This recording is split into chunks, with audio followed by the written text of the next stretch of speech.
Behold the venom produced by the head of the snake.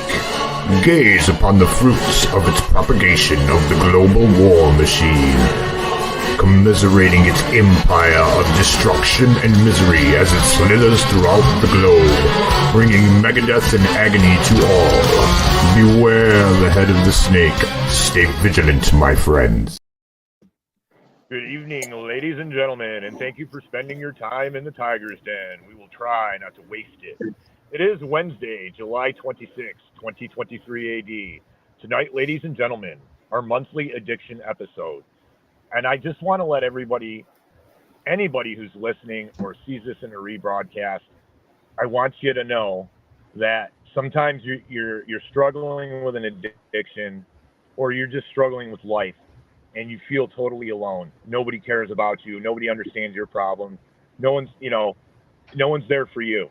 And I want to let you know, since I started doing this, and I started doing this monthly addiction episode, that's not the case. Because there are people who want to do this, not because they want to get on the screen, not because they want to get clicks, because they genuinely want to help people, because they have a love for their fellow human being. And I have a very special conglomeration of guests this evening, ladies and gentlemen. And I just want to thank them all for coming. And this is something that I believe is definitely worth the while. They're spending their time because of their love of humanity. And if you're alone and you're out there and you're feeling that way, there are, what do we got here? We have 7 people on this screen, 8 people on this screen who care about you. And I hope you can feel that as you go through this episode with us this evening, ladies and gentlemen. With that being said, I am going to let everybody introduce themselves. I had a technical error and I have no power, and I'm in my truck. So we're going to start. I'm going to go from right, so all the way down to the bottom. Starting with Nick. Can you introduce yourself for everybody? Yeah. Nicholas, hey everybody. My name is. Oh yeah, it's all right. My name is Nicholas Peter Ugero. I'm 30 years old. I live in Illinois, and I definitely used to be a sex addict, a gaming addict, porn addict, cannabis addict, also cigarettes, on and off. Like I've kind of gotten a little back and forth with some of these things recently, but overall I've been, on a much better path than I was before. Nice. Well, dude, thank you so much for being here. OP, you want to introduce yourself? Hello. Good evening. I'm the occult priestess. I'm the basement girl. I've been in many basements in my recovery life, doing 12 steps. And also I'm a counselor of over 30 years. Yeah. So that's me, occultpriestess.com.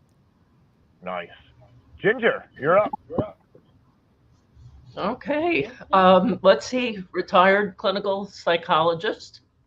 Retired my license because mental health has become rather cult-like, and I no longer fit in mental health. But I've been at the intersection of psychology and the law my entire adult career, which at this point is over 40 years. I'm looking forward to providing life coaching in people's homes in the very near future in the Central Texas area. As a result of having retired the license, I can no longer diagnose or assess. But, why do we need diagnoses? For insurance reimbursement and for medication. Neither of which, because once you go with your insurance company, you've got an electronic medical record, and that's subject to potential hacking. And HIPAA, I won't go there except to say HIPAA tells you all the reasons the government can access your records, leaving out the fact that any electronic medical record is subject to being hacked. So this is just information that is beyond what the government and anybody else needs to know. So I'm going to practice in a way that makes more sense to me personally and is more consistent with my personal values. Nice. Thank you so much for coming, Ginger. You're a great value to us in the show, and we all love you. Mr. Cooper, You want to introduce yourself, Thank you sir? for having me. What's up, everybody? I'm just an old school tweaker, man. Yeah, I had a drug, whatever comes along with tweaking, that's what I was into. So, thieving, sex, whatever. I'm sorry, I don't know the slang. What is tweak? Methamphetamine. Hey, bounce, stop. I got an 80-pound pit bull trying to crawl underneath my legs because he hates the thunder. Oh, my goodness. This is going to be interesting tonight. Sorry, Tom. No worries, dude. But, hey, Tom, dude, thank you for coming. You're one of the staples here, and I want to just thank you, dude, for coming. I mean, and again, all these people, ladies and Anytime, gentlemen, brother. they care about people. They care about people. And would you like to introduce yourself, ma'am? Sure. My name is Ann Chris. I'm a retired substance abuse counselor. I live in Florida, and I was honored to be asked to be on the show and hopefully help someone get back on the right track and have a better life. Ann, thank you so much. She's being a little humble. Very She's well my said, co-conspirator on putting this show together and helping. And if it wasn't for her, I don't think I would have been able to pull this together. So, Ann, I want to thank you for that. Mr. Graves. Thank you. Hi, I'm Chris. I'm a recovering human being. That's awesome. I have all the demons that most people have, and probably a lot more. And I'm happy to be here. And if this can help someone, then I'm glad to be a part of that. Thank you for having me. No, thank you for coming, Chris. I really appreciate it. Adam, dude, thank you so much for coming. I want to say, I mean, Adam has never been on my show. I haven't really spoken to Adam, and he came because of the topic. So thank you, Adam. Introduce yourself, please, brother. Yeah, thanks for asking me, and thanks for having me. I really appreciate it. I'm always here to do this kind of stuff. My name's Adam. I do a podcast called Deborah Gets Red Pilled with my mother-in-law, Deborah. And we're on a little bit of a hiatus right now, but we'll be back in a big way soon. And I'm a recovering alcoholic, and then whatever else is around kind of guy.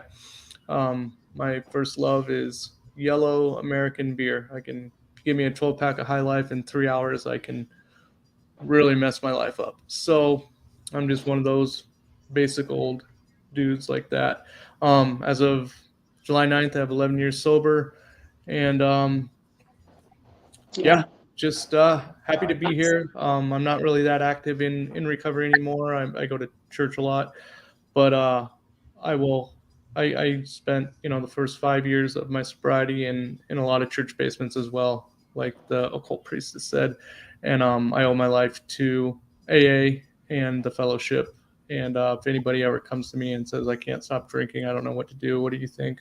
That's the first place I'll recommend to somebody. So, that's it. That's it for me. I live on a farm in Oregon, and just living my life. Thanks, guys.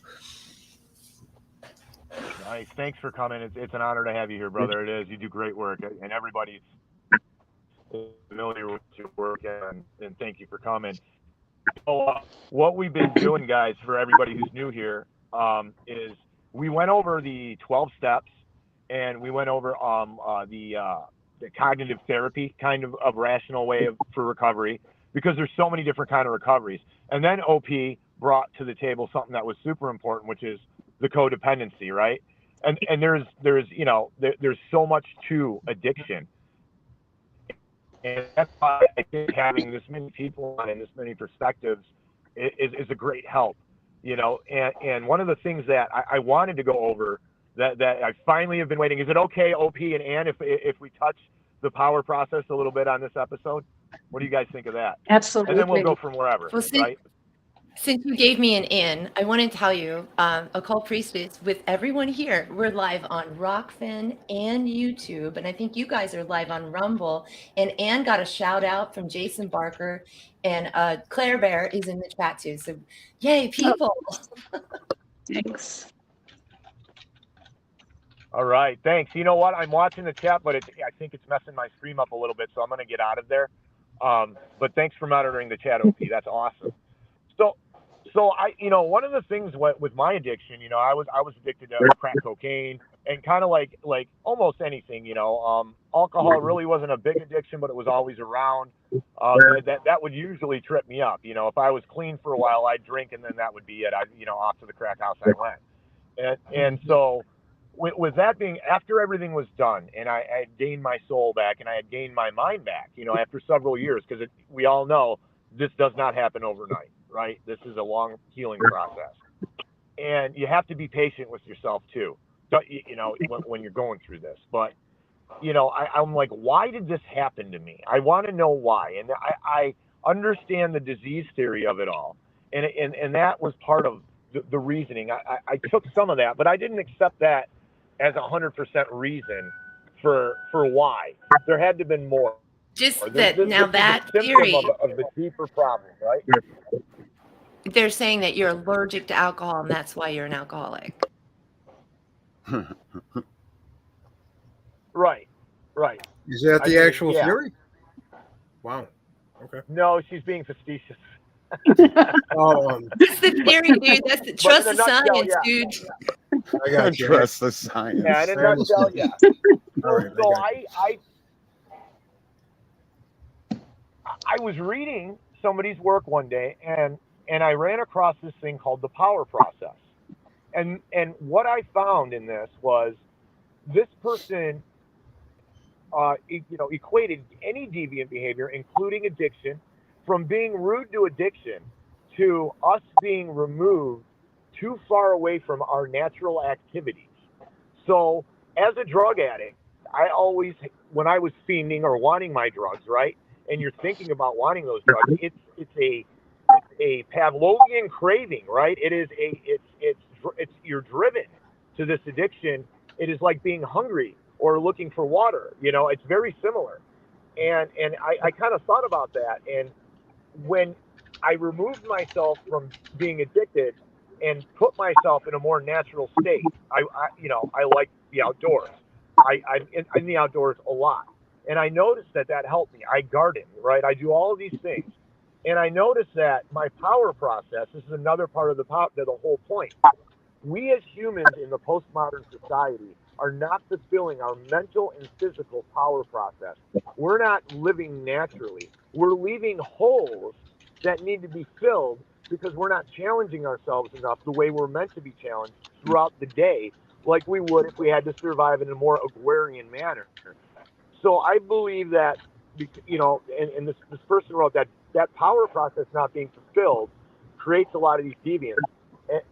And I believe that, these deviant behaviors, because once I started fulfilling my power process, I walk 5 miles a day. I make sure I do that, right? Or I'm physical enough where I'm tired during the day. I make sure I read enough stuff where my brain is tired during the day. I talk to all you people with your big brains, right? I'm fulfilling my power process, and I'm a happy person now. I don't even think about doing drugs.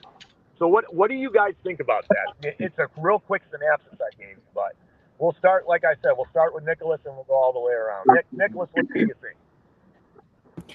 Yeah, I mean, I think that definitely has a part to play in it. Absolutely. Like me myself, when I've just got back into video games or like just trying to pass the time, a lot of it definitely has to do with trauma that I haven't worked through. So that's why getting more into shadow work and shadow integration, going through my traumas, all that stuff. There's a lot of self-destructive behaviors and thought patterns that I've had that have also linked to that I'm definitely aware of. I have to dig even deeper in that, but definitely not doing what's fulfilling. So if, like, for me, creating content or doing editing, or like you were giving the example of gardening, I love doing that. And reading, all these other things, I definitely think you're on the right track with that. I definitely think that's accurate.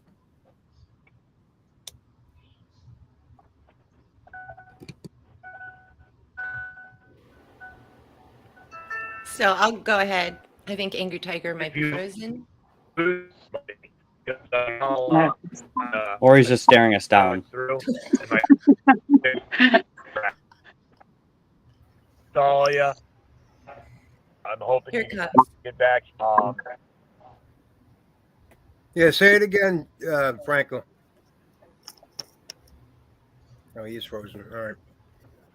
So somebody brought up in the chat that nature always helps, and that's Claire Bear. I also agree that he went back to nature, the ultimate healer, our mother. We have animal bodies. We are spirits in the material world in an animal body. So the animal loves nature and the nature loves animal. That's it.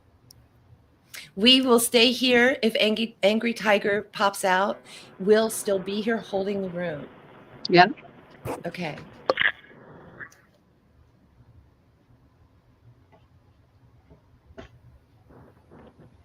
Go ahead, Ginger. Are we back? Were you guys able to continue on without me? Yeah. Good. Keep going, because I'm gonna just like let you guys go, and when I think it's good, I'll come back in.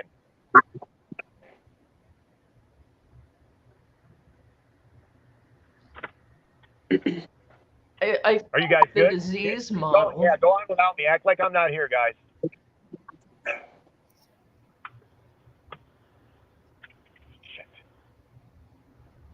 I think the disease model is consistent with the broader cultural narrative that we see today, and that is an abdication of personal responsibility. Whether it's criminal behavior, whatever it is, it's point the fingers in any direction other than yourself. But the problem is then that leaves you not being master of your own destiny. If you are, it's as if you're a ship adrift on the ocean without rudder, sails, or power. It's a disease, so I can't do anything about it.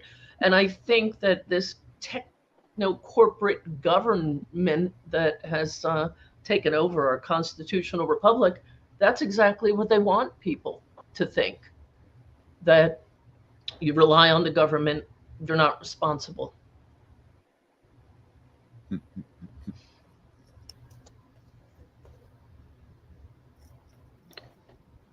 So I guess I'll jump in there. But in terms of addiction, right now, I think personally, I meet criteria for addiction in terms of these diagnostic entities, which I've already said I have an issue with. But social media, because of this isolation, being in a rural area, I spend hours on my phone every day. And it's 100, we've had heat indices up to almost 118 degrees. So the idea of going out and grounding, being out with the livestock, absolutely not. So, I see addiction more as the rut. We are creatures of habit. We get into ruts. And even though it may be a miserable rut, it's our rut. And it feels normal over time.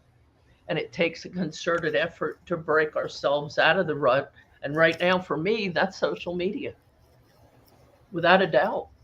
I'm hoping the weather breaks so I can begin to get out and get back to living. But 117, 18 degrees, forget it. Thank you for your confession, Ginger. We appreciate you.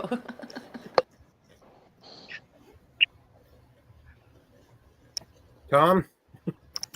I don't really have anything to say right now. It's Anne. Yeah. Yes. Sorry. No, that's okay.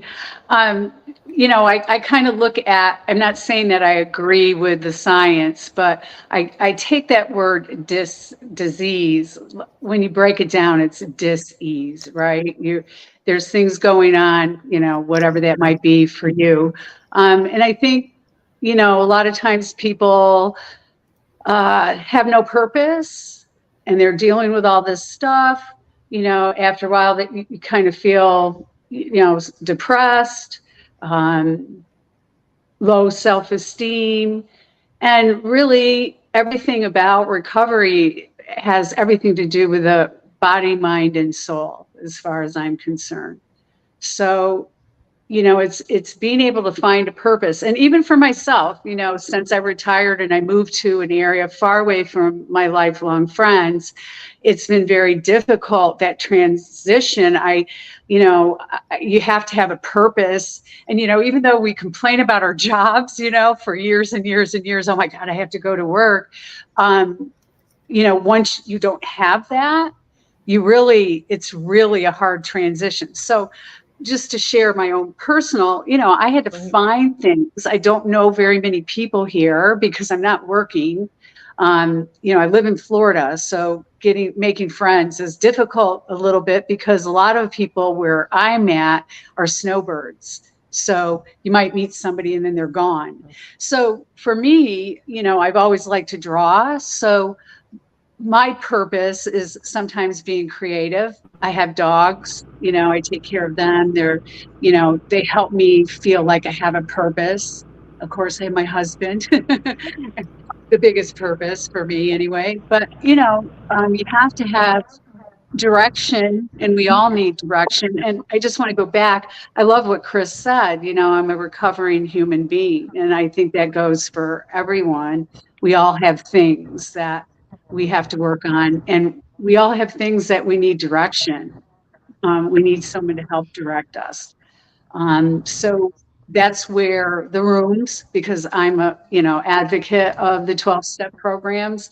Even if you veer off later, that's kind of a great foundation. You meet people, you learn how to stay away from some people also. So I just think it all has to do with body, mind, and soul, having a purpose, and finding what that purpose is for you.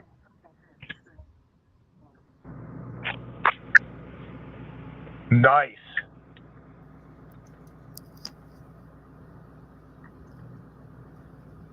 I missed a lot, I think. You guys were able to continue. I'm very happy. So we've got Tom, Chris, and Adam. I'm not sure what we're trying to talk about here, to be honest with you. I've never done a 12-step recovery, anything. I quit cold turkey. Yeah, Tom, I probably relapsed. What did you do to handle it, though? How did you quit? What were your coping mechanisms? What did I do? I smoked a lot of marijuana. That's what I did. Okay, so there's the lesser harm theory that I would love to get everybody's opinion on. What do you guys think of that? Tom smoking meth, right? And he can switch over to cannabis and live a functioning life. What do you think of that? I don't think anyone here has a problem with plant medicines. So we've got Chris and Adam. What do you think, man? That's how I kind of feel as well. Like I've like going from like porn, and then I'm like thinking about like playing video games. Like, oh, that's not even close to as bad. I'd much rather do that than do something that I'm like shameful of. Like this, so I'm just gonna be like disappointed in myself. I'm not gonna feel terrible about it. So like I've used that exact same mindset and kind of strategy, I guess, of just doing something that's not as bad. But for me, I definitely know there's still some core things I got to work on internally for me to, not even feel the need to go into that arena again.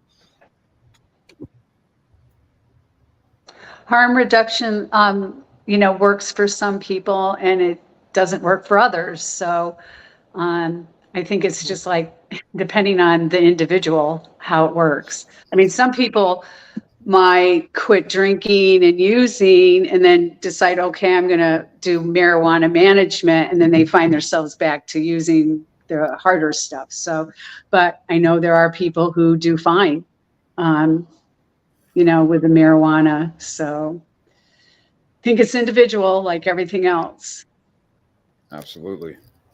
I think it's exercise, meditation, eating right, and doing good things for other people, because that's going to make you feel good naturally anyway, right? And it's going to make you feel like less of a crap bag if you have issues with yourself, or if you hate yourself. If you're doing something that's selfless for other people, that's going to fill holes right there. And if you basically you got to have a strong mind. I don't know about. I've heard about the disease theory, and I just think you have to build up your mind and everything. Even like ailments with your body. I mean, it kind of all starts with your mind. I mean, and the way that mental health gets treated in general with the stigma and everything is just it's pretty horrible. Because if you've got a strong mind, you can overcome it quite a bit. So if you need other things to help you on that journey of not screwing up all the time, then that's good. But if you got strong mind, eventually you have a strong body if you work towards it and you work at it. Make sure you're not. I mean, look at me. I'm a big fat guy, so I'm sitting here talking about, yeah, you got to eat right, you got to exercise, you got to have a strong constitution. I've seen people that have recovered that's all they really needed was just a strong foundation under them, regardless of what their past was, if they had trauma or parent issues or whatever. But if you have that stuff, you can overcome that stuff. That doesn't have to define who you are for the rest of your life. So excuses is not something that you should really use as a crutch. But that's my soapbox. Thank you, Chris. I guess it's my turn. That's part of the issue I kind of had with some 12-step stuff is the whole disease thing. But I also used to be able to quote the big book a whole bunch. I can't really anymore because I haven't really been into it for a while, but I think it's pretty much explained there that it's a spiritual malady that's manifesting through a physical addiction. And I totally agree with that. And they talk about a God-sized hole that people have in their body and filling it with everything else to make themselves feel better. And none of it works. It'll work for a little while for some people. It never worked for me. I suffered immediate consequences. I also had the desire to drink immediately removed from me when I decided to stop drinking. It wasn't my first time to try to stop, but when I did, it was gone. I've never been tempted. I worked at a bar the whole time in early sobriety because I had to make ends meet. My coping mechanisms at that time was cigarettes, red vines, Coca-Cola, a lot of coffee. Drinking so much coffee I'd have freakouts, and it's all better for me than being drunk and in jail. And just being sober early and figuring out how to interact with the world in a sober manner, how to talk to girls sober, how to be friends with other men sober, and all that stuff. And that's what 12-step programs did for me. As of now, I got to stay busy. I hit the floor in the morning. I go, I'm a Eastern Orthodox Christian. I go and I pray for 30 minutes in the morning. I go out and I start doing chores, and I go all day. My wife comes home. I cook dinner, and then we watch a little TV, and I read conspiracy stuff at nighttime. That's my routine. There's no days off out here, and but yeah, I think the key for me at least is just being responsible to something bigger than myself. And I think that AA and all the 12-step stuff definitely wants people to get into having some form of a god figure in their life. Doesn't have to be the sky god or anything like that, and mine wasn't in any of my time in AA. But as far as like the marijuana maintenance or people that can just quit cold turkey and maintain that, that was not my experience. I know a lot of people that did it, and then I have no problem with it. There was a time in my life in sobriety when I would have really looked down on people for that, but there was a time in my life when I would have talked about people who leave AA after in that whole 5 to 7 year window and then go out and use again because they think they can do it responsibly and die and stuff like that. You hear all those horror stories, and that's what I did, and it wasn't my experience as well. So yeah, that's what I've got on that. Okay, so we've lost an angry tiger and a ginger Kinsey. My internet kicked me off, she says in our private chat over here, if you look. And so he was going into the power process, like how did you recover from your specific issue? And I think we might have covered that. now that I'm here, I'd like to ask, how did you do with your fearless inventory? Writing down and understanding every wrong you've ever done in life, and then coming to an atonement with that. How is that process for you guys?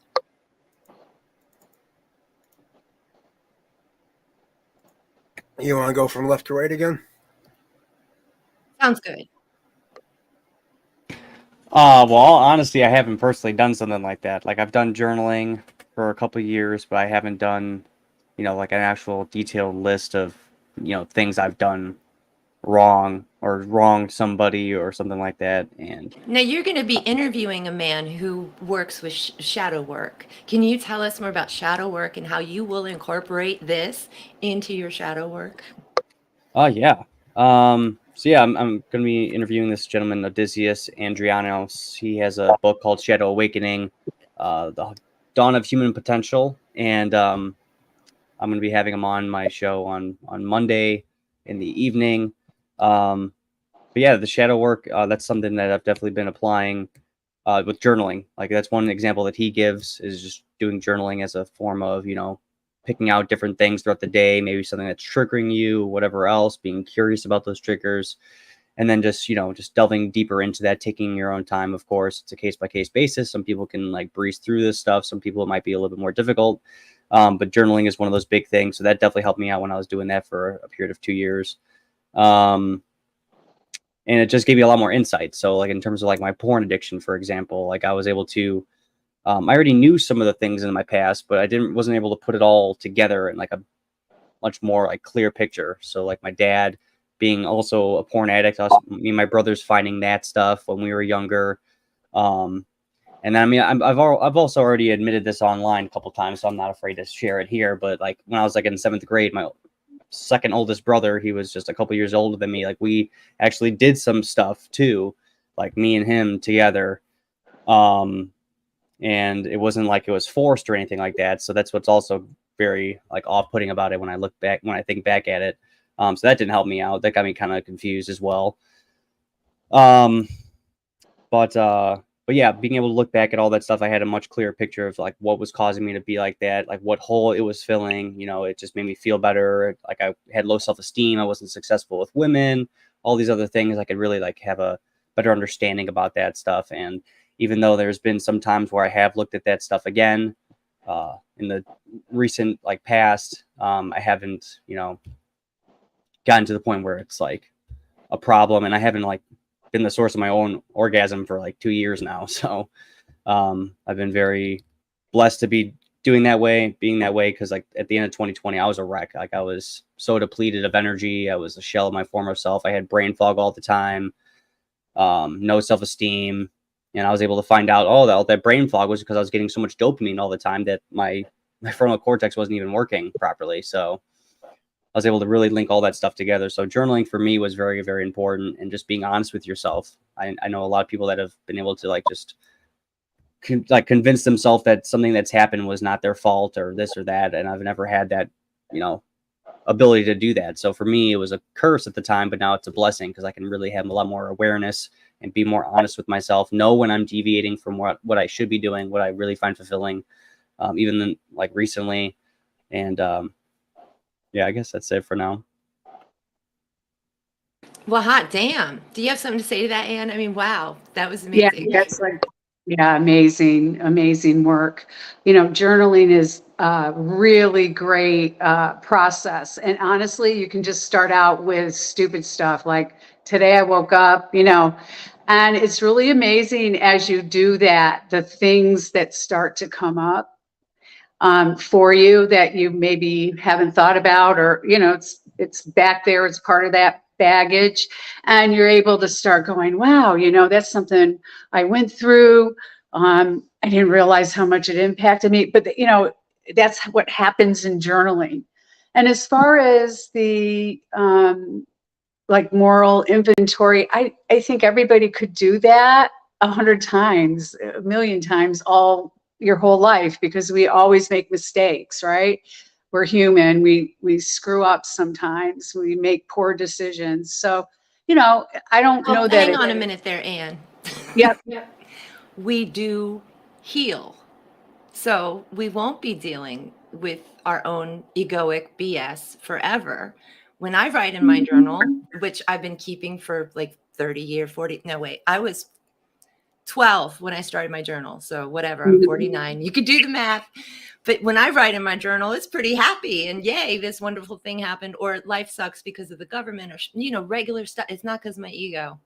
And I want people to know that we do heal, we get over this. It's not forever. We sure do, but there's always going to be stuff that we're healing from, I think. I mean, you don't know what's coming in your life. I mean, things that will impact you. So no, I didn't mean to sound like a Debbie Downer. I just think that initially when you first start, you have things that come up for you. And I think actually it is a lifelong process. I think that there's things that still trouble us, even though we heal. We can look back and go, okay, I got through this. And, it definitely is a positive thing to continue doing that. I mean, even if it's basic stuff like, I was rude to somebody, I shouldn't have been rude, or apologizing when you've said or done something wrong, because again, we're humans and we're going to have those things happen. But yeah, I've seen a lot of people heal.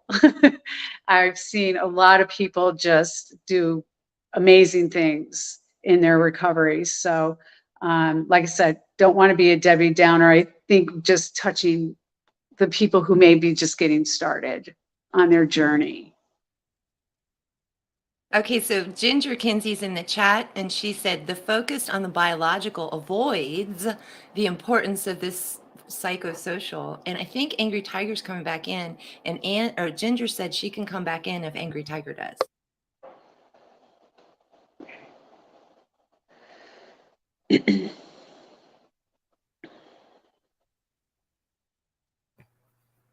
Okay, I guess we can't hear Angry Tiger. He is. Oh, darn it! Okay. Hey, Tom, did we lose Tom too? Yeah, I don't see Tom. Yeah, so Ginger is most likely backstage. It says that only the host can see her. So once he jumps back on, he'll be able to add her back up. So I guess what I was saying is that the ego heals, and you're not such a selfish miser. Like, it changes, it evolves, and then your outlook evolves, and everything is softer and kinder. There's more love in your aura, in your body, and not necessarily coming from others.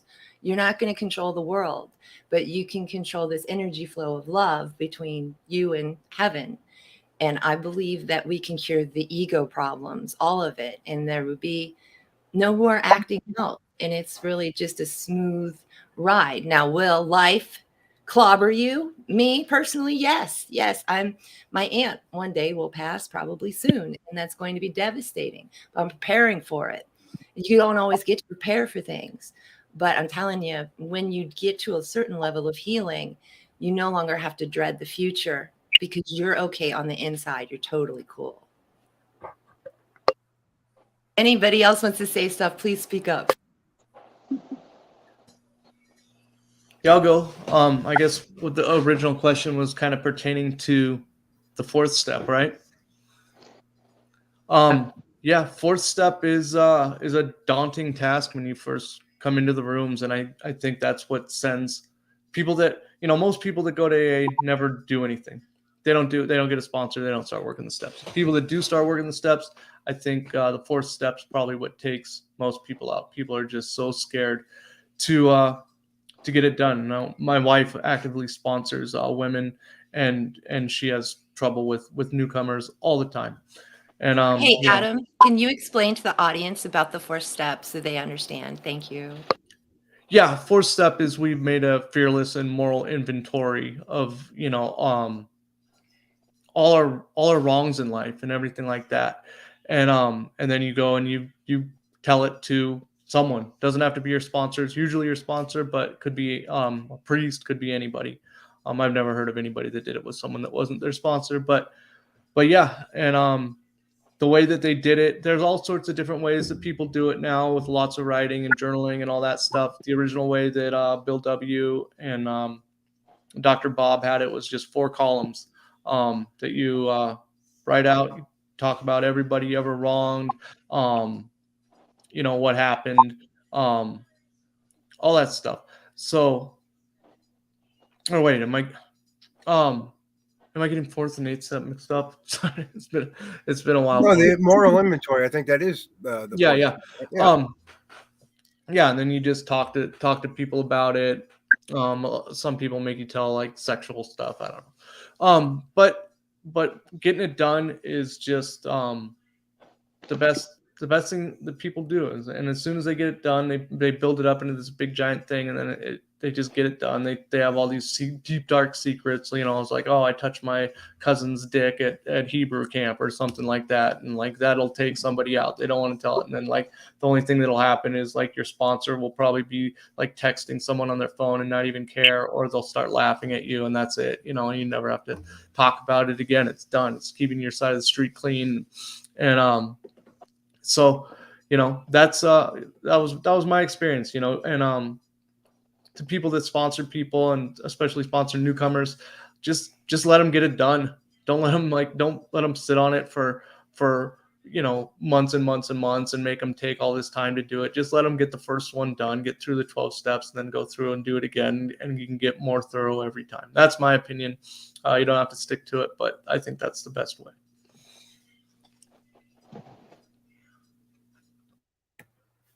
Yeah, but in terms of giving away your deep dark secrets, yeah, I don't buy into that.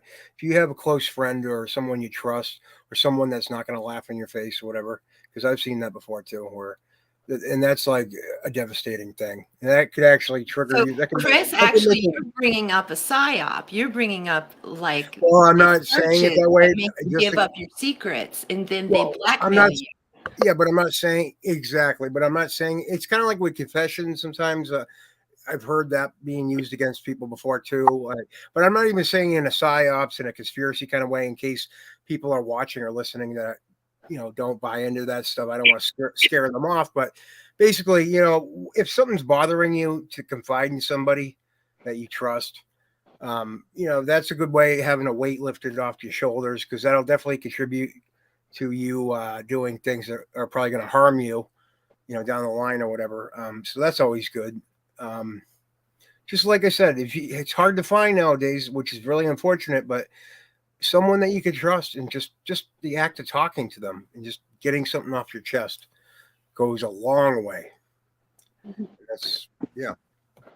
I also think that, even when you're just writing those things down for yourself, like you're finding out, like, this is something that's troubled me that maybe I've blocked out. So I don't even necessarily think you need to share that. I think sometimes it works for you to just go, be able to see, oh my gosh, that's been there, and I've kind of like pushed it out, and it's been eating at me, whether I realized it or not. So I'm not like 100%, oh, you have to share all those things with somebody. I think you can, share if you'd like, of course, if you find someone that you trust. But I also think it's really about you. And, people go through years of, just kind of feeling shame about the things they've done, which, perpetuates the problem. Oh, I'm drinking, I'm a scumbag or whatever. So I think just identifying it and having some of those things come up and writing them down, and you personally seeing them in your words helps a great deal. So until, like with a stream of consciousness thing in a journal, right? Because I've done that before too, and I've come up with stuff that I didn't even realize was buried. Right. Yeah, that's true, and that's what happens. You don't remember everything. I know that there's a lot of guilt and shame, and just writing some of that stuff down, it just helps you identify it. And you could cry, you can scream, you can stab your pencil on what you wrote. You can do all those things, and that helps. That helps in the long run. So I'm not like, I don't think you have to share that with people if you don't feel comfortable in doing so. I think it still helps you regardless. And it's okay for us to agree to disagree on that, because I think you have to purge your soul Not necessarily beat yourself like some Christians do, but really purge your soul. And then you realize there's a click that happens. You realize it wasn't your fault. And that's a big deal. Yeah, and to go along with like spilling some of your deep dark secrets with people that you trust. Like for me, that was something I needed to do. Like, because there was some things that I had done that I feel like I couldn't tell anybody ever in my entire life, no matter what, because I was just gonna be, I don't know, shunned out of my entire family, disowned, or whatever else. No one's gonna accept me, and I turned out to be wrong. And luckily, that was the case where I did talk to someone like my mom and my girlfriend, and they didn't leave my side. They were there to help me out, and I had someone that understood. I didn't have to feel like I had to hold that in forever. Even if I wrote it down, for me personally, it wouldn't have been the same. Mhm. But that's just my personal, experience on that one. It's shame. Shame is the big monster that's going to get you and eat you and destroy your life. It is shame. And when you say, okay, shame, I'm going to give you all my crap, everything I've ever done. Here you fucking go, Yep. Cussing, but it's a very passionate topic, right? So when you give it all out, then there's nothing to feel. The guilt is gone. It releases. And then you realize that you could have been a victim. Yeah. Yeah, I see somebody there in the chat that says AA didn't work for me. And whenever someone would say that to me, it would come up that I was in recovery. The first thing I'd ask was, well, did you work the 12 steps with the sponsor? And then after you were done, become a sponsor and work the 12 steps with somebody else? Because if the answer is no, then you didn't do AA. You just went and kind of hung out. So you kind of, unless you do that and say like, oh, I did all that and it didn't work. Then you can say it didn't work. But most people can't say that. That's a great point. Yeah, you're right. Yeah, they didn't work. They didn't actually take the time and the effort. Then It's just you're not doing AA. You're just kind of hanging out and smoking outside of meetings, which is better than drinking. But you didn't do AA. AA has the best coffee and cigarette circles, dude. It's true. So Angry Tiger is trying to come back in. He's going to bring Tom, we hope, and Ginger with him. And we got everybody. So Occult Priestess, YouTube. You guys are on Rumble over at Angry Tigers, right? You're live on Rumble. Is anybody else broadcasting this? I'd like to shout out everyone's chats. Nicholas, where are you broadcasting from? From my channel. It's just my name. Does that mean YouTube or Rumble? Oh, yeah. It is on YouTube right now. Yeah. Is there anything in your chat that you wanted to say? Oh, I doubt it. Probably not. Let's see. I usually don't get many. I mean, I haven't really made videos in a while, so I'm sure it's not going to be. Yeah, it's just like one person that's in there. Yeah, there's not a single comment. Not a big deal, but yeah. But hopefully later on people can watch it, and I'm going to put on BitChute and all that other stuff, so I'll get more traction there. But I don't have anything at the moment. That's awesome. Well, I would like to give Anne the floor because I totally disagreed with her. No, that's okay. I understand what you're saying. I guess I'm saying it's individual. So I'm thinking, I'm trying to think back, like when somebody might have been writing stuff down, and I know oftentimes we'd say, did you read it to yourself? Because I don't know if you've ever done that. That's totally purging, and you just start bawling when you're reading what you wrote. So I think it's individual. I do. If you feel that you need to talk to somebody and it's a safe person, I say go for it. I just think so much is individual and where people are at. Maybe in time you might write them down, read them out loud, cry, and then decide, well, maybe I can share this with someone now. So I don't know that anything. So many really great books start that way, right? In the self-help areas, like, oh my God, my life, I'm devastated, and then they get better, and then there's the book. You know what? They kept a journal, right, Anne? You know what, Anne and OP? You know what I meant to say? I should have just said this, and that I could have dropped the mic. To be honest, creativity is what does it for me. I don't even have to write out what my demons are. If I just express it in the characters that I'm writing in a story or in a song, like a metal song or a punk song, like just channeling negative into a positive through art and creativity. That's my number one thing. That's why I'm still alive, to be honest with you. Like, so I don't know why I didn't just say that to begin with, but That's awesome. That's great. I express myself a lot in art too. I draw. So a lot of things, I mean, I'm in my own little world when I do it for sure. And yeah, it's very healing. So again, individual. I'm all about individual because we're all different and So we're all in different places. I've got a phone call from Franco. Hello, you're live. Oh, great. Am I able to turn Tom back in? No. Okay. Yeah, I just, I'll try to close us out at 9. I just want to tell everybody thank you for coming. And I think we need to redo this, don't we? Yeah, let's all do it again. And then Okay. also, what's your Rumble? Where are we broadcasting at tonight? We're broadcasting on my Rumble at the Angry Tigers Den. We're also broadcasting on all TNT platforms, and you can find me there. And you can find my son's Substack, Angry Tigers Newsletter. Thanks, OP. And please give everybody the chance to let them plug themselves. I love everybody. Thank you for coming. I am very sorry. I'm out in a lightning storm. I live in a rural area, so the connection is horrible. And when I don't have internet, I really don't have anything at all. I'm standing in a certain spot right now just to be able to talk to OP. So everybody, God bless you. And OP, are you guys going to end it at 9? I'll try to end it at 9:01. All we have to do is everyone leave the room, and it'll end on its own eventually. Yeah. Okay, cool. Thank you. Okay, so yeah, that's how it's going to end, ladies and gentlemen who are viewing. So thanks, everybody. God bless everybody. And we're going to redo this for sure. Yeah. They're all saying stuff. Say stuff. He can hear you.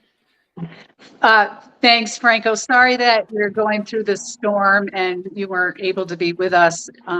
Just again, thank you for allowing me to be a part of this. It's very important to me. And I want to thank everybody on today also. Just appreciate the different perspectives. And as occult priestess says, we can agree to disagree. We all have, that's what makes it wonderful, is having all the different viewpoints. So thank you, everybody. And I appreciate y'all. Yeah, thank you, Ann. It was a pleasure meeting you. Nice meeting you. Yeah, Franco, I want to. It's Nicholas. Nicholas, go ahead, man. Okay, I was going to say thank you so much for inviting me. I really do appreciate it. It's an honor, and I mean, I guess it's kind of good that I think it's still a success. But if we have to do it again, that would be great. I'm gonna try to get Odysseus on here. I think he'd be really good with this whole shadow work.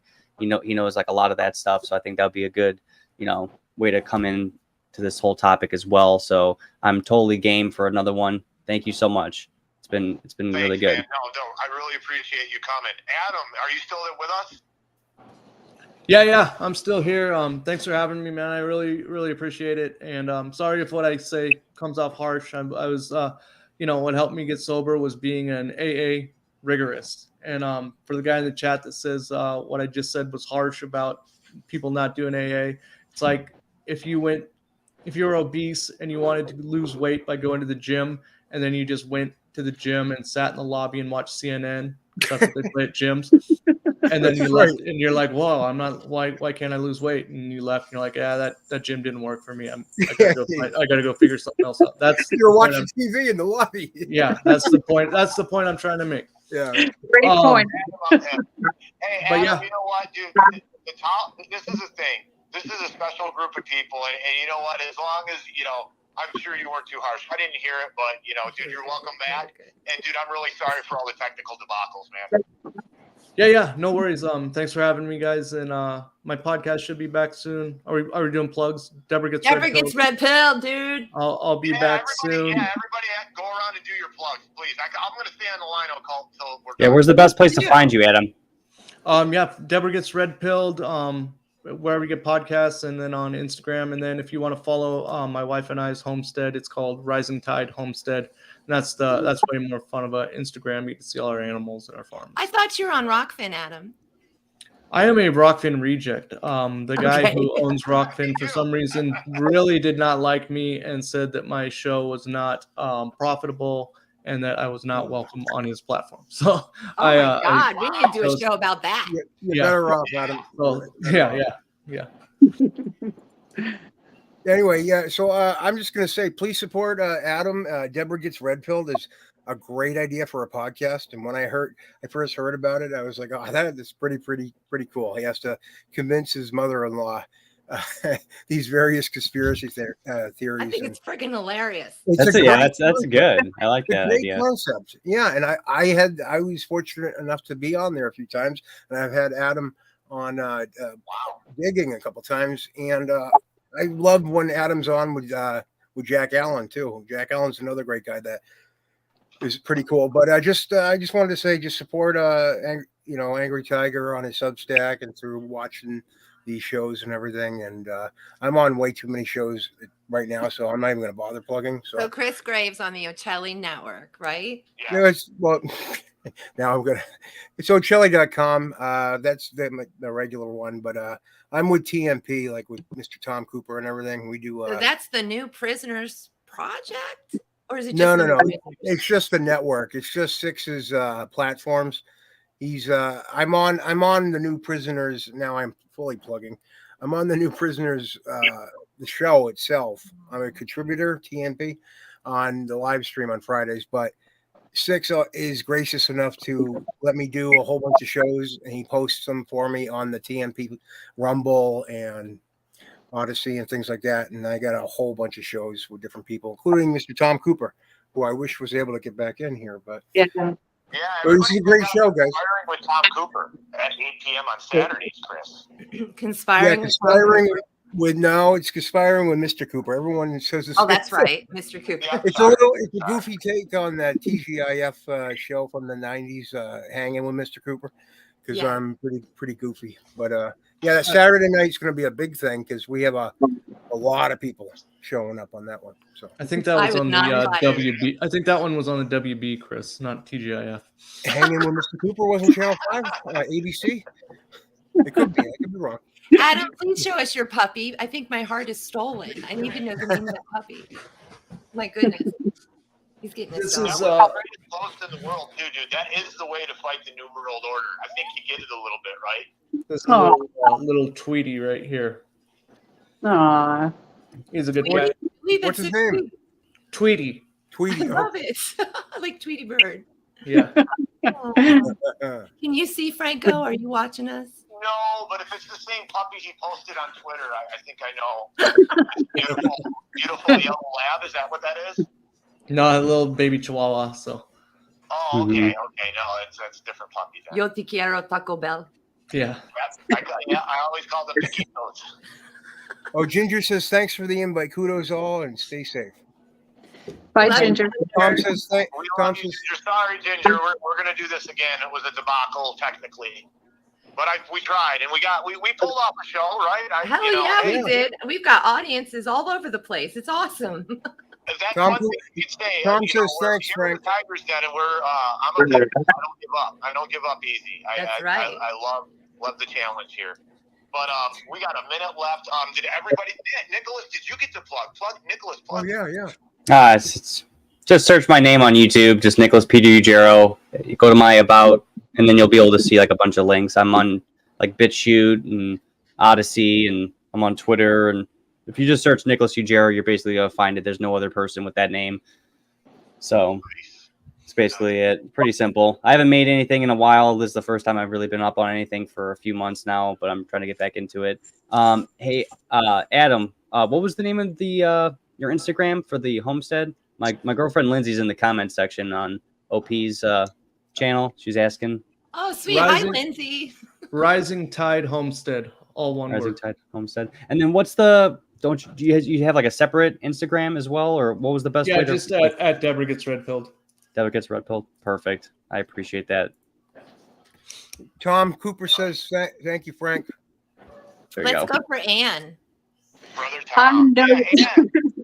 I'm nowhere. I actually just spend a lot of my time trying to catch up on all of the podcasts that you guys do. And I appreciate it. I learned so much.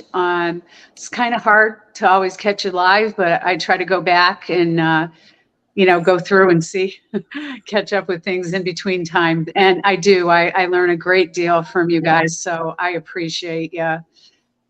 No, we appreciate you, Ann. And I think, Definitely. OP, is it okay? I think it's time to close out. Yeah, Yep. so I'm a cult priestess, cultpriestess.com. I do lots of things. Please find me. Okay. Yeah, we're ready to close out. Thank you, Angry Tiger. Excellent. Thanks. Let me do my normal closeout. I'm on speaker, right? So people You're can hear me. good. We So- can hear you.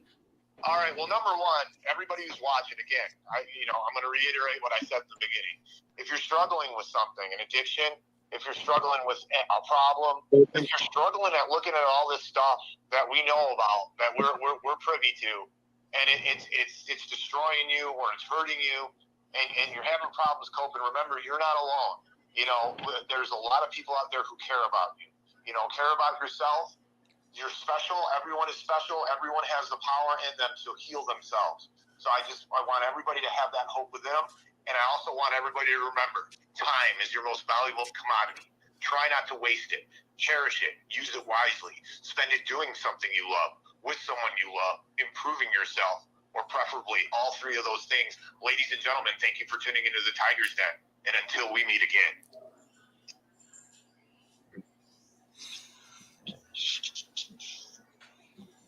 All right, cool. Cool. Thanks, guys. I guess we just leave the studio. Hey, I want to ask you one thing. My buddy Tom Cooper that was on earlier, Yeah. me and him do this. It's like a comedic kind of conspiracy thing. It's not like the regular shows. Like we have like just we like to not talk about the news headlines and all that crap because we're going to hear that all week. But we were just wondering if one of these weekends we do it on Saturday nights at 8 p.m. He's actually in Oregon too. He was just writing in the chat. He said he's in Salem. Yeah, because he was familiar with you from before when you were on America Unplugged and things like that. We would love to have you come on there, dude. If you anytime, man. I can't do it this weekend. I'm watching UFC, but any time. Okay, cool. I'm always down. Awesome. I'm enjoying being on other shows right now while I'm in the hiatus thing. That you hit me up anytime you want. Okay. Oh, and that book too. I want to have you on to talk about. Oh that yeah, book. Silent Brotherhood. That was good. I just got this one. This is a rare book. Every Knee Shall Bow. It's from 1995. It's on Ruby Ridge. If you've ever seen, PBS did a pretty good documentary on Ruby Ridge. Yeah, I tried to get a hold of him before he died. Randy Weaver. This guy though, Jess Walter, he's on that PBS documentary, and this book is like pro Weaver family. It's like this guy's super based. They flat out killed his kid with his with his wife holding her. Yeah. So okay. Yeah, cool. I'm gonna try to get this author on. But anytime you want to talk, I'm not like an expert on PatCon or anything, but I'm trying to get it's just but it's a conversation. I'm not an expert in any of this stuff either. Have you ever heard of this one? Dude, I have a girl that Tom and I have had her on too. Her name's Dana. Yeah. She gets into the child trafficking stuff and the Dave McGowan pedophilicity stuff, all that. She's being like doxxed right now, like hardcore by these ex-Scientologist people, I think. Oh, that's scary, man. We just had her on, and I'm texting with her all the time. She is going through that and Program to Kill on her YouTube page or whatever. There's this guy, this podcast, Program to Chill. Have you ever heard of that one? The guy's a commie, but I like his show. Is he really? Yeah, he's a full-on commie. Well, I had that guy George from CavDev. Yeah, they're friends. I've had him on Get Mad, my regular radio thing. Yeah, and he doesn't seem to not like me, but I've always wanted to have him come back on. And he was telling me he was going to try to have me go on the Program to Chill thing because it's all the Dave McGowan stuff. I guess. But it's a good podcast. You should check it out. He just did a bunch of stuff. Just released 2 episodes, one on Epstein and one Yeah. on Johnny Gosh and their connection to the Jesters, who are We like some just sort. talked about it with Dana, dude. I'm telling you, you So- got to check that out. That's on your show. Yeah, with on- Tom Cooper. Yeah, from digging or on I have hanging. so many friggin' shows, dude. Yeah, the one I do with Tom, it's Send it to me. You are probably already sent it to me, but send me the Johnny Gosh one. He just did a Johnny Gosh one that relates to the Jesters, which is like another some sort of Masonic offshoot. kind of like the Finder thing with the CIA and all that. The Finder. Yeah, but like the Jesters are like the Shriner. You know, like they're all start out as Masons, and then you get asked to join these other groups. So yeah, I'll send those links to you. Yeah, send them over, and then on your show, I'm down to do it anytime, and then we'll get you on to do. But listen to Program to Chill. He does an 11-part I've heard series with this chick, Dr. Wendy Painting, and she went and got down and dirty. Keeps and talking about her book there. Yeah, she went and found like all the old like crusty like white supremacist dudes and like went to their houses and stuff and like tried to interview them. So she put herself in some bad spots. But listen to that. I guess Trine Day totally screwed her over too. Dude, Trine Day screwing over Don right now. Yeah, it sucks, man, because they're an Oregon company, so they're kind of like the hometown heroes for me. And then I heard they're totally shitty. I've been hearing a lot of that, and they're not treating Don Jeffries that great either at the moment. Yeah. Oh, one more thing, dude. There was this guy that I wanted to have on about something to do with. He was saying that like something about the Jack Valente was. Oh, Corey. He totally Corey Hughes. Yeah, he totally, dude. I wanted to have him on, but I didn't get back to him in time. So he like blocked me and like, and I was like, "What is this about?" And then it made it. And then when you contacted me, I'm like, "What is he telling people?" Yeah, I wanted him to come on, like we could talk. Like I had no problem with him. Yeah. So yeah, he's a strange guy. He works with Charlie Robinson too sometimes, I think. Yeah, he does that show Day Zero with them on Sundays. And I love Charlie, and Charlie's never said anything. Yeah, but yeah. I tried to let him know, and he's just weird about it. So.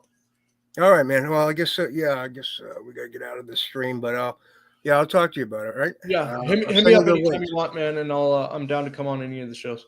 All right, man. I'll talk to you soon. All right, see you, Chris. Bye.